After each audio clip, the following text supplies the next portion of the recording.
Hi, it's Mark Stinson, and you found us on Unlocking Your World of Creativity. My guest today is the ever-enthusiastic and creative writer, storyteller, novelist, and app maker, Erik John Slangerup. Unlocking Your World of Creativity with Mark Stinson. Erik, glad to have you. Thank you. Happy to be here. It's good to talk to you again. Erik has just signed on with Aladdin Books, which is an imprint of Simon & Schuster, to really write your debut middle grade novel. It's called Plucked. That'll come out in 2022, and then there'll be a follow-up called Smacked in 2023. So you got a nice 1-2 punch, literally plucked and smacked right as we go there. So appealing to the teens for sure. Those titles do sound kind of punchy. It's, I catch myself. I'm still kind of giddy about it when you say it. It sounds official, and I'm still a little in the pinch myself stage. So bear with me. Yeah, got to embrace it, right? Uh-huh. Well, listen, Erik, on our show, we like to start with the lightning round rather than end with it. So we're going to go rapid fire with about 4 questions just to warm you up and put you on the hot seat a little bit. It'll be fun. Okay. So we're talking about creativity. What creative project, large or small, is on your desk that needs your attention right now? Oh, I don't know if it needs my attention, but I just started a new story, and it's not one that anyone's asking for, but it's one, I guess, except the back of my brain. So I'm trying to figure out this universe that is loosely inspired by my love for zombies, but if they were something else, if they behaved a little differently. That was not a lightning answer. I don't know. No, that's a good lightning answer. That's the thing on my laptop. Right before I started talking to you, I was kind of deep in the world of I want to say zombie-ish. That's all I can say. That's all I have figured out right now. I like it. And Erik, when you feel that you need an inspiration, a jolt of creativeness, where do you turn? Oh, I'm a little old school that way. I take the dog for a walk. We're lucky here. We are. I can look out my window and see the path to our one of our neighborhood parks. We've got several, and I do a stroll. I think there is a connection between just the way we think when we're moving. I see the kids playing on the playground, and I see other people walking their dogs. I have that kind of random conversation with a neighbor or a stranger. That more than any kind of medium, that getting out in the world does it better for me. I like it.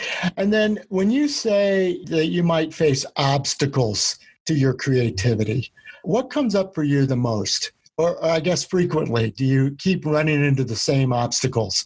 Oh, yeah. Well, the obstacle of it's probably the same for everyone of our modern age is technology. Technology is just so pushy now. Everything is so pushy in the way that it's designed to interfere. It's trying to be helpful, but I just don't need it that helpful. So I unplug, I delete all notifications, I close things down when I'm writing.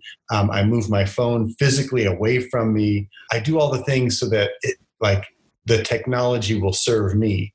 And I say that, I love a word processor. I love a laptop. I love to take it out to a pavilion somewhere outside. Mm-hmm. I love that ability. But man, the way that all your devices are synced now, and if you're not careful, you're getting text messages on your laptop screen. I'm like, I don't, unless it's super urgent, I just didn't need to know that right now, and it jars me out of the world I worked so hard to try and get into for the last hour. That is the thing I think everybody just needs to really be diligent in how they manage this amazing technology all around us. It's amazing and terrible. And yet it's interrupting. Yeah. I just heard a little bling. I could not help but notice the irony of a notification. I thought I turned things on. That's like another. What is? There's another device. And it's under here, so maybe it's under the dog. We synced our dog too. Yes, exactly. Rats. All right, final question then. A lot of our listeners are in a place where they have this creative idea, this nugget of something that they're working on, but they got to get it out into the world. What is a piece of advice coming from someone like you who has produced, published, posted, that says, get out of your own head and get it into the world? Yeah, well, there are so many different routes to go. It really depends on the kind of thing you're making. But this is easy for me to say now because we're talking about, I'm right on the heels of this book deal and I'm super excited about it. So if you had asked me like a couple of months ago, my story would be just keep pushing. Even if you're like an old man like me and you're like past 50 now, keep going. And I don't know if it's the same message after you finally break into a place you wanted to bust into, like publishing, where traditionally there are a lot of gatekeepers. I know that a lot of related storytelling disciplines now are more democratized. Like there's nobody stopping you from making a movie or doing other kinds of, like, the technology is all there. Like it used to be kind of cost prohibitive. It's never quite been that way, I think, for writing books. I mean, nobody can stop you from just writing the book, but you're talking about that, like getting it out there.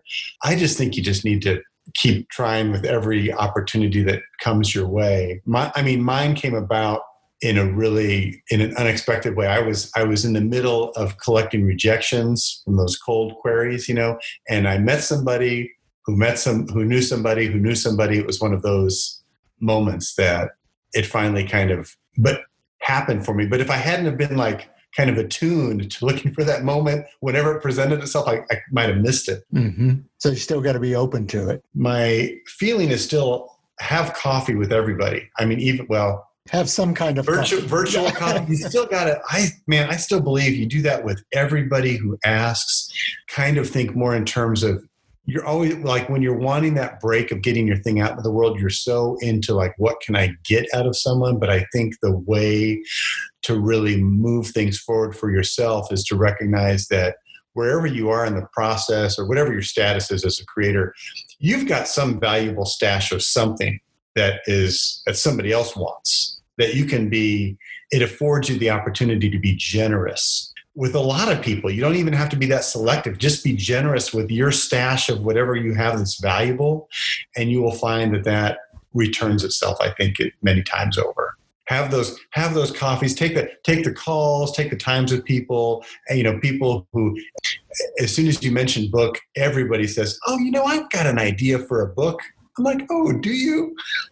Yes. But I think you need to have those conversations, because that's how you give that energy back into the community and give those a leg up, because that's what someone did for you at some point. Well, that's very good. All right. Well, that completes our lightning round. Now you survived. Ooh, that was the hot seat. Yeah. So let's back up and kind of get into these creative endeavors. This is the first time I've talked with you as a children's book author. I loved following your developing of the Story Snacker app. Mm-hmm. So maybe we pick up from there. Okay. A story of talking about technology, but how you really embrace this technology for some bite-sized stories on an app platform. I just thought that was a nice combination of things. It was really fun to do, and it still is. In fact, I'll give you the scoop on this. I haven't announced this yet, but we are just about to open up that. So Story Snacker, just to back up, it's a snack-sized stories for parents on the go. They're 1-minute stories. They're a collection made for your iPhone. Back to my love-hate relationship with technology as a parent.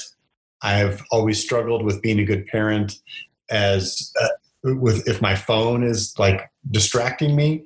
And I know I'm not the only one there. So I wanted to have something on there that could help parents actually be better in the act of parenting rather than compete with it sometimes. So it was really fun to make. All the stories on there are mine, but we wanted to open up the platform to other writers and illustrators. And I currently have several who are developing stories and illustrations to just add some different diversity of voices on the platform. And I'm really excited about it. We're probably several weeks away from making that update, but really excited about it. And that is, apps are one of the things that there aren't really gatekeepers in that you can just go, you don't need to get you need to get approval from Apple, but they're not the ones deciding if it's worthy. They're just, they're making sure it works, so there are some hurdles to go through there, but you don't have to go to the app. You just have to find the right people, a developer, a digital designer, team up with those people and decide, hey, let's go make this. Mm-hmm. And we just made it. It took a long time because it was a side gig for all of us for a couple of years, but it was nice just to make it and have it in the world. That's been fun. Yeah. Last year we were nominated for a Webby, which was super exciting, along with 4 other super heavy hitters. They were all like PBS Kids or Random House or all these so we got ranked with them as one of the top 5 apps for family and kids in the world because it's a global competition. And we're like, that's great for the couple of hundred users who know about us. That's fantastic. That's a great list to be on. Yeah. So we were super happy with that. And we still have yet to really fire up the marketing machine on that because we've still been playing with it and tweaking it. But we're really happy with what we've made, and everybody who interacts with it is too. We're just still waiting to get a little traction on that. The fun thing is that, I don't know if you know this, one of the snack size stories on that app is actually the nugget for the story I got the book deal on. Oh, very good. Yeah, it's a 160-word story that I made a 45,000-word version, a novelized version for that now is going to be a multi-book series. Just because I wanted to play with the idea that how many versions can you tell a story in? Mm-hmm. Can you do it in a minute? Can you do it in a multi-chapter way? Is it still how does that change the nature of the story? So that was fun as an exercise for me. But it's just one of those stories that kept picking away. I think there's a little more here. That's awesome. And so along the way, a couple of picture books for kids. Mm-hmm. Tell me about those. Yeah, so the first picture book I published was way back when it was called Dirt Boy, and that was back in 2000. And that was a different time in my life. I was a younger man then. I had a lot more juice. I wrote that book in between. I wrote the first draft of that book in between. I'm going to sound, I don't want to sound too martyrish, but it was in between 2 jobs. And I was working as a copywriter during the day, and I was still waiting tables at night because my first advertising job, I got paid so little, I actually made more money at the restaurant. And I already had a family then. So I was just hustling all the time, working till midnight. And most of the other waiters smoked. So they take these smoke breaks.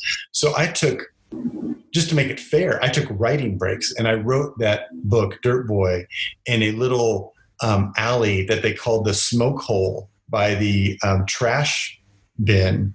And it was the perfect inspiration for writing a book like Dirt Boy that was all about gross dirt, a kid who doesn't take a bath. It was the perfect environment. I wrote it over a series of several months in 5-minute increments, and I can't work that way. Now, that doesn't do anything for me. Now, I know that I need much larger chunks of time to write middle grade, but at the time, that's what worked. And I got the book deal right as I was moving to take an agency job that took me to Ohio. And then I subsequently published a couple of more books. I published Monsterlicious and a Christmas book, and they did all right. But at the time, the advertising career was just louder. Mm-hmm. It was asking more. And every time you get a offer you get promoted or you move up the chain. And meanwhile, I wanted to publish another picture book, but I was too tired at night. I was getting older and I was busier, and I'd meet some kind of obstacle, and you just follow what's generating a response. So, 20 years later, I'm I still wanted to write some more books. Yeah. I finally was able to kind of find a moment where I could get off that train with advertising. And it was a super fun train. It was great. It was a very fulfilling career. It was a 25-year career. I feel luckier than most, but I also was ready to something different full time. And I do think in a lot of ways, being a copywriter and a creative director for so many years helped me to be a better middle grade novelist. If you write ad copy for years, you're accustomed to writing so tight mm-hmm. that I have since been told that the first time somebody submits their manuscript, it's too fat and they have to really do some hard cuts. Mine was the opposite. My manuscript was too tight. It was so lean. They were you can just let this breathe a little. Let that out a little. Yeah, to give you an idea, I think we increased the word count by almost like more than 25% from the original manuscript. It went from 32,000 words, which is a pretty middle grade novels are between 30 and 50,000 words usually. My understanding of that is like compared to say an adult novel is up to 80,000 words, or some are even long, some sci-fi epics are poems that are, but for me, writing 30, 40, 50,000 words, that is huge because I'm used to sweating over 100 words for a couple of days for for a magazine ad, and making sure every single word is just doing as much lifting as it can. And that's how I approached writing a novel, which is, I think, different than other people who come up through a different discipline where you feel a little more flexible to just have some fluff in there. Mine was all just bone, All bone. Yeah, it's ready to go. Yeah. So you raise a good point though. And let's talk about the essence of a great story then. Because it seems to be the core of what we're talking about, whether it's 161 words or whether it's 40,000 words. What is your approach to the story development? Well, I start with, I'm a little different than, I start with plot first before character. I feel like character is often defined by the predicament in which they find themselves. So I just need stuff to happen. And for my own reading habits, it's partially I'm writing for myself in a way that I like some action. I want to care about the characters that are in the middle of that action. So it is important to flesh out those characters. But I start with what is happening to them and what's their reaction to that. So this first book, this 11-year-old girl is minding her own business and her brother mysteriously gets plucked up by a giant robot and swallowed. That's the thing. That's the predicament. And what is her response to that? I don't really have her sit in her feelings for pages and pages prior to that. There's a little bit of setup so you understand okay, she's a little isolated here. She doesn't have a lot of other people to depend on here. And that was fun, but that got kind of fleshed on after the predicament was figured out. I enjoyed doing that later because I enjoyed going oh, I know what's going to happen to her. So I want to set up her constitution psychologically so that we can see it'll be that much more satisfying when you see that she reacts this way and that way, and what are some of the broader themes in a story afterwards. But that's all comes after the action. And I'm on the hook now with this sequel because I did not know how this worked, but I wrote the first book as a standalone, and I wrote that it had series potential, air quotes, because I heard that's what helps middle grade sell. I had no idea what the sequel would be. And then my agent said, well, what if you were to write the sequel, and oh, wait, I really have to think about this. So I did a 1.5-page treatment. Well, the sequel could do this. To my surprise, they bought the sequel unfinished. So I'm working on that now. That's one of the projects, one of my must-dos is I'm on the hook contractually to produce that sequel. And it also has, it's no longer a robot. There's a monster. That's all I'm gonna. You heard it here first, people. Yes, there's a beastie. I wanted the solution of book one to produce a problem for book two. I wanted so that they kind of lock together in that way. I realized that there's enough of the universe here to continue with the story. There's a second and possibly more. But it all starts with kind of, in my mind, the catalyst for the story is what's the thing happening. Because once you have that figured out, that this character, Molly, she's going to have to chase this robot through the woods. And there's all kinds of fun things that I think, scene by scene, what's going to happen? She's going to fall into his footprint, of course, she's going to have to go inside the robot to see what happened to her brother, all these other things. And, she's going to nearly get eviscerated by all the gears and cogs and such. All these other things are going to lend themselves to part of the scene by scene development of her character arc. But that's very action oriented. Love it. I know authors who approach it completely the other way, start character first, and I respect that too. Well, that's why I asked, because you do see these. So I guess also then you're raising some good tools, exercises, the formula, and I think there will be writers out there listening who might be interested in the tools that you use. I mean, are you an index card guy, or do you have paper all over your floor? Are you using a program, an app to organize these pages and thoughts? Give us a little nuts and bolts. I tried indexing, and I think I might like it. I confess I didn't do that for the first book, but I now realize I had no idea what I was doing. I made a ton of rookie mistakes that my agent was gracious enough to help me through.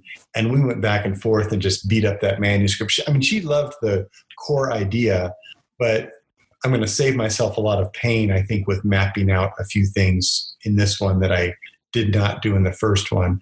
The index cards, I think, are helpful. An outline, people always talk about, for novelists, are you I don't know if you heard the terms, are you a plotter or a pantser? Mm-hmm. And I think I'm still kind of in the middle there. And I've heard that people move gradually from being pantsers to plotters, and that may be my trajectory. I don't know that yet. So outlining is helpful. I also like I have a couple of big poster boards on the dining room table because I'm very visual. So I kind of write things out, and I sometimes even draw, I have to draw a map, like a north, south, east and west oriented map, like where are people going? So I keep track of physically where the action is moving. I do a couple of those things, but they're mostly they're more for the architecture of the story, like what works for me. Mostly I just try to get on what I'm excited about and write it, and just get that fever and do that. And that's why when I mentioned to you, I was like, you said, what do you need to be working on right now? Well, I probably need to be working on something else, but I had this crazy idea about this zombies that aren't zombies. And I just I got to just get it down and ride that for a couple of days. And I think if I have any tools, it's more about trying to just capture that. I could misattribute. I think it's Oscar Wilde. Like he said, one of my favorite quotes, I think it's him. He said, the only way to overcome a temptation is to yield to it. There you go. So I think it's that way with writing. Like if you're feeling drawn to something else, I think just go give that your energy for a minute, and then you can come back. That's helpful for me because I'd rather have a productive day starting, even if that means I have a couple of books in the works, than hit my head against the wall on that project that I know I need to work on, but I'm not feeling it at that moment. I don't want to lose a day. No, I hear you. Well, this has been a terrific conversation. I've kind of heard a thread as we started there I wanted to circle back on, and that is this idea of connections and sort of collaboration, but you didn't know it was going to be collaborative. The agent could have been a nuisance, but it actually was a help. Tell us about these connectors, both the people and the events that would keep your project moving forward. Well, I'm glad you found a connection. I thought I was just rambling. Where was I going with that thought? So this is good. I'm glad there was some thread. Yeah. Well, I did not realize how collaborative I was by nature, but I think that's where your training in a different discipline can really help you and give you perspective when you make a switch. Because advertising by its nature is very collaborative. You're working with art directors and designers and account people and others, and to create something. So it kind of lowers the bar a little bit and makes you less precious about your craft, about every word, because you feel like if you just get your idea through, it is a win, That's a good day. You're not hanging on every single word in a way like you're trying to fight the big fight. Like, did I get my idea through? So I'm actually, at this moment right now, I am awaiting the edit letter from my new editor at Simon Schuster. And she's great. We had a phone call. She was absolutely delightful. I mean, compared to the world I had lived in before, not that it was harsh, the affectionate language that people in literature use. I'm not accustomed to people saying things like, oh, this story has my heart, or I adored, this XYZ part of the story, like whatever. Like it's very it's very affectionate. It's very sweet. And so my agent and now the editor will go through these changes, and they're super gracious and careful about saying, now these are just suggestions. And I'm like, hey, I've had my copy eviscerated for a quarter century. Like, yes, you're quite familiar with the red pen. Yeah, I've had it where I don't even recognize it's mine anymore. So, like, this is fine. But that level of collaboration, I welcome it. And my first thought is, how can I incorporate that insight before I try and be defensive about it? And I think that I had someone help me recognize this. I think that comes from, if I look at my life 10 years ago, maybe I went through some changes where there were some core aspects of my life based on some assumptions that I now no longer quite hold for me. I realized I was wrong about some things. Like there were some of the biggest things in life I realized I was wrong about. And that was very freeing for me. I always approach someone's feedback with, the first reaction is, they're probably right and I'm probably wrong. And that has been helpful for me, because then if I find out, like, if I come to the conclusion that maybe I am right about it, I have to really give that its rigor. It's not my default to go, oh, no. The words, as I have arranged them on the page, are actually perfect in their current. No, probably not. Probably not.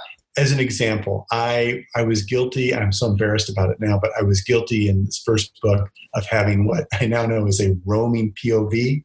Didn't even realize it. But I have some authors that I look up to that do that in a way that does not work for my story.